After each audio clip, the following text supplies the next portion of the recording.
Alright guys, the route I have planned out goes from the US 60 near kind of the Queen Valley exit. This is just after the Florence Junction, and it takes you dirt trail for 27.6 miles. You start off on a road called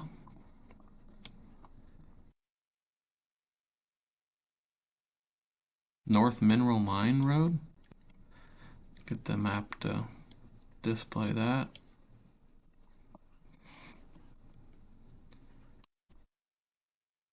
Anyway, it's called North Mineral Mine Road. There it is.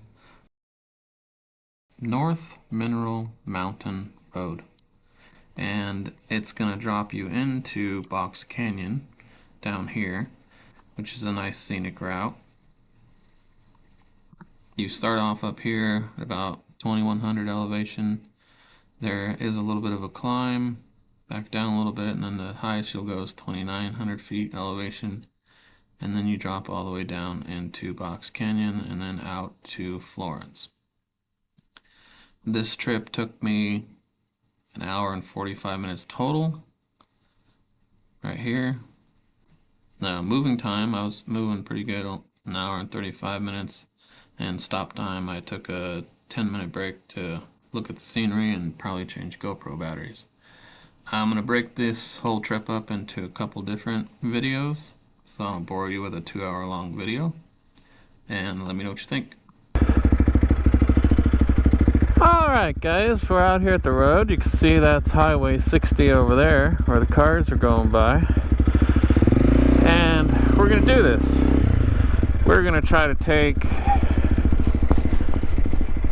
this route that I showed kind of in the overview beginning, from Highway 60 all the way down to basically Florence. Now, the concerns today is that we have had a lot of rain lately. We had a lot of rain Thursday of last week, and we had a lot of rain Thursday of this week, which is yesterday. Today is Friday, February 9th, and yeah, so if you want to see what this route is going to look like with a lot of rain on it, well, you're in for a treat today, let me tell you what. Most of the puddles are small. They're not very deep either. This road is relatively flat. Like, you would look at this and think, oh my gosh, that's so deep. Not really. 6 to 8 inches in the middle, probably, I would say. We are going to be dodging mud puddles all day. I'm more concerned about how loose the actual ground is. Like even this stuff right here. Because there's a fine line. There's that good, you know, clumpy, moist, wet dirt, which everybody likes. But then there's like oversaturated dirt that is just slick. Like some of this we're going to be coming into is probably that way. So yeah, you might get to see me drop the bike today.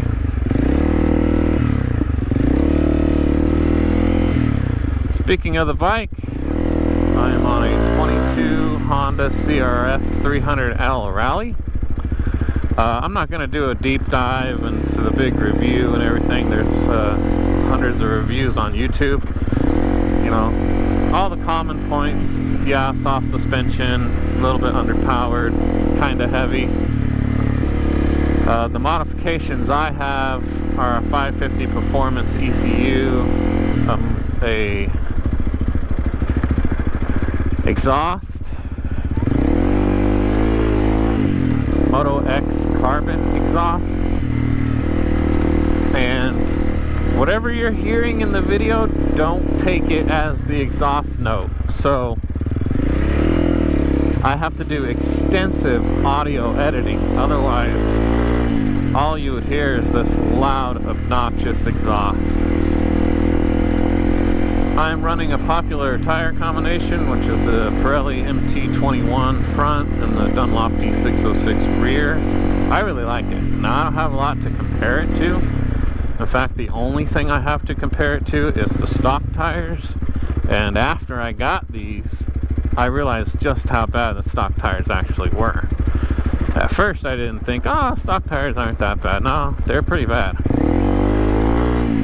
So if you have a CRF 300L or the rally version, ditch those stock tires soon. You'll feel the difference. I run pretty low PSI in the rear, about 15 PSI off-road. I do have a rim lock, so, and if for some of you that are new and don't know what a rim lock is, it essentially clamps the tire to the rim, so you can run really low pressures and not have to worry about, you know, the tire spinning on the rim, because it is a tubed tire. If the tire spins on the rim, then it'll rip the valve stem out of the tube and you have a flat tire. So I have a rim lock that clamps the tire to the rim. Up front I don't have a rim lock. I have it at home, but I don't have it installed yet. So I run that one higher PSI, around 20 off-road, and my pressure's on-road, both of them are at 30 on-road. Yeah, it's pretty slick out here, I can tell you that. So this is my second attempt at moto vlogging, as they call it. I call it riding a motorcycle with a GoPro and rambling like an idiot. So if you like that kind of thing, give me a like, thumbs up, subscribe, help me out, you know. If not, you know, if nobody watches, then at least I can watch and learn how to get better with my off-roading skills.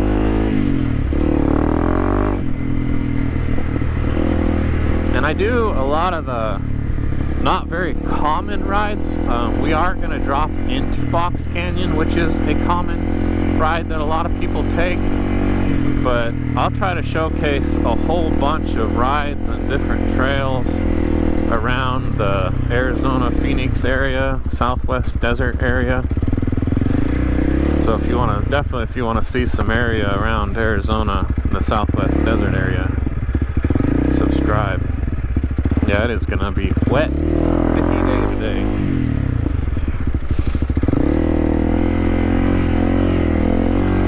Look at this, dodging mud puddles. That one might be a little bit deeper, that one might be a foot in the center, but I could handle it. I used to like the mud when I was younger, you know, a high school kid, go out and play in the mud, yeah! But now that I'm getting older, no. I don't like cleaning it up all the time.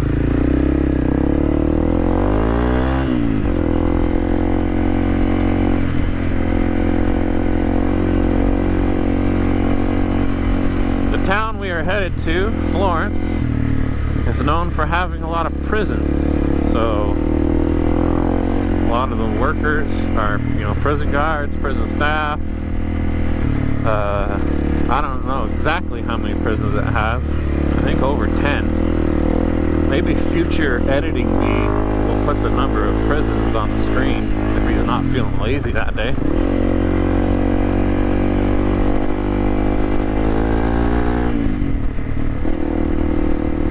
If you're watching this video, you know, I assume you're obviously into dual sport or off-roading.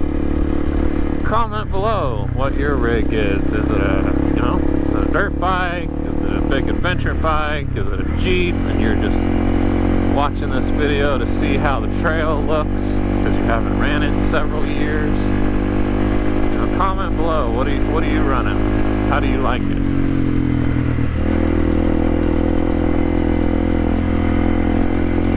I like my 300L Rally. Like I said, the cons are soft suspension, lacking a little bit of power, a little bit heavy, but the pros are, you know, it'll go anywhere, take you anywhere. It's like a little tractor. Maybe the lack of power is a good thing, you know, it keeps me honest, it keeps me from being an idiot out here, giving her too much throttle and wrecking myself.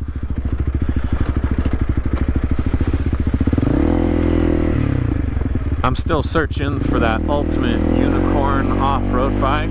I think a better bike than this would be something that's a little bit lighter, about 10 horsepower more. It has to be able to do 90 on the freeway. With my performance mods, like I said, my 550 ECU and my exhaust, and some emission-related items may or may not still be on this motorcycle. I can neither confirm nor deny such a thing. How dare you! Anyway, with those mods, I can do 80 on the flat with no wind. I get a headwind, I drop down to about 75. If I hit a hill, I drop down to about 70 or 65, depending on how bad the hill is. So yeah, I would like something, you know, a little bit lighter, a little bit more power, can do 90. But the reviews I watch of these higher horsepower bikes, like the KTM 500, Husqvarna 501, even the CRF 450 RL, they got that higher power, but they're not good to ride off-road slowly. They flame out, they stall, they start running warm, which I get it, they're a performance bike. And I ride pretty slow off-road, as you're going to see in this video. That's just my nature. I'm kind of new at dirt bike riding, so I haven't got the experience yet to learn how to ride real super fast.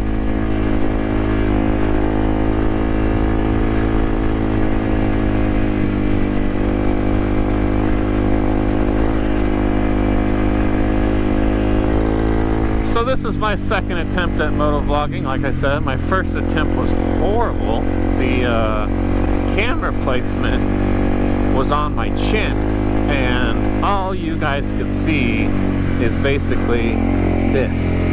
Like all just my phone navigation, which I'll talk about in a minute, and my windshield. Like you couldn't see hardly any of the trail.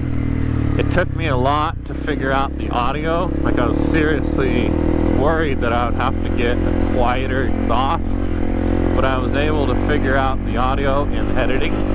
At least, hopefully I am. You guys tell me, how does the audio sound? You know, how does it sound when I flip the throttle and talk at the same time? I could get most of the exhaust audio edited down quietly, but it still comes across a little bit when I talk, like that crackling when I talk is me basically trying to edit out the exhaust audio. There's like a raw, unedited audio sound for you if you're curious. That's like how loud it is. And it's really difficult when you're hearing that and you're hearing me try to talk at the same time. And you know, when I'm not talking, I'll just let the raw exhaust audio come through, or some music audio. So let's do that.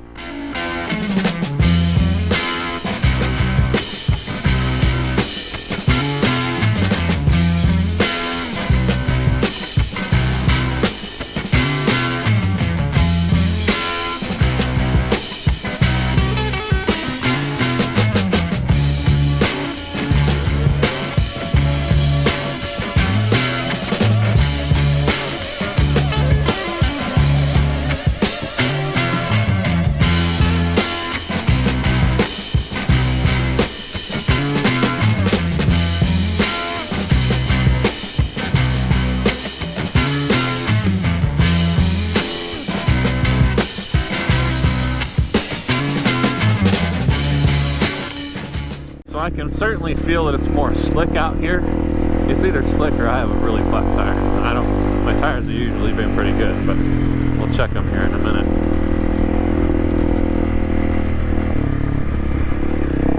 So back there, when I was running it down that road, you can see some of the well-traveled ruts. Those well-traveled ruts were really slick because they had already been kind of churned up. Versus when I got on the fresh dirt, it wasn't churned up yet. It had a little bit more grip to it.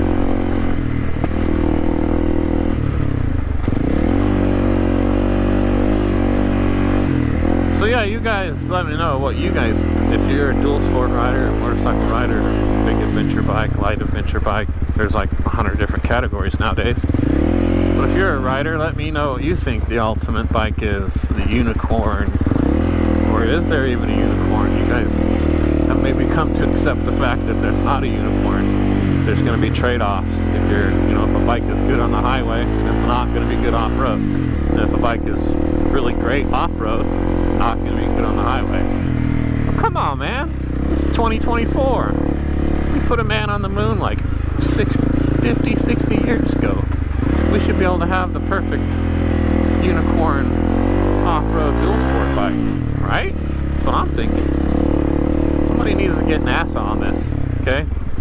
A whole room of engineers from NASA to engineer the perfect off-road dual sport motorcycle. If you're from NASA and you're watching, work on that.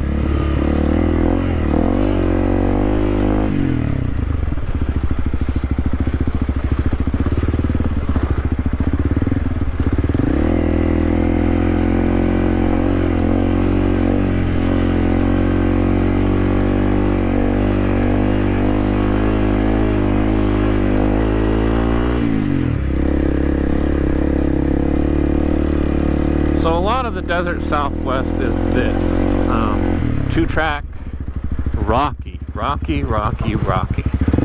trails.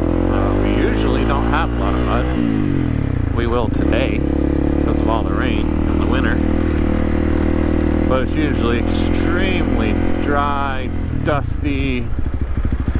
Make sure you pack a ton of water if you're riding in the Arizona Southwest area. Cactuses, you don't want to be flying around a corner and wreck into a cactus. That'd be a real bad day.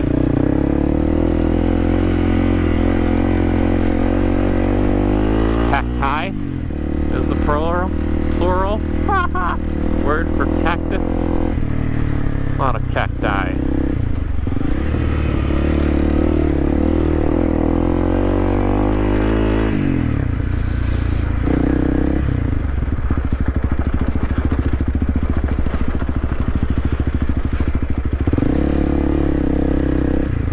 Oh, gonna have to hit this one.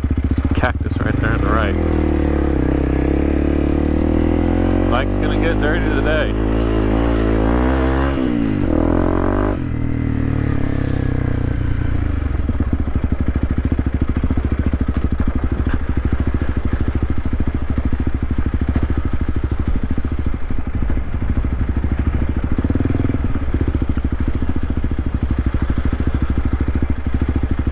What trail would you guys like to see me run? And don't recommend something stupid hard that I'm just going to wreck every 5 minutes on, just for fun.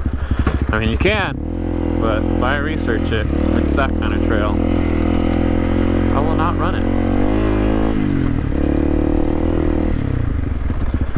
My favorite is Crown King. I really like that little town. I like the trails around it. There's a little lake up there. I'm going to take you guys the non-popular way, back way. So there's a very popular back way to Crown King, which everybody runs, and it's all rutted out. Anyway, I'm going to put in a little clip from my first attempt at motovlogging here, so you can see how gnarly this is. And seeing that Jeep go through might give you some perspective. That's pretty cool. I got a good shot of a Jeep with a whole bunch of ducks on its dash.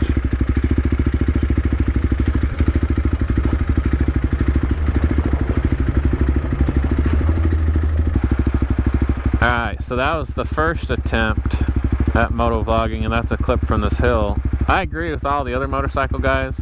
Camera doesn't do it justice. From the bottom of the sand wash there to the top of the hill, it's probably like 25 feet straight up. So this is one of the obstacles that if you're reviewing, you know, you're thinking of running this trail and you want to see how gnarly it is, because you want to see if you can do it in your Subaru Forester. There you go. And we got some Jeeps, so we're going to wait and let them pass. This is what I was worried about with all the rain, you know. Would this be a river?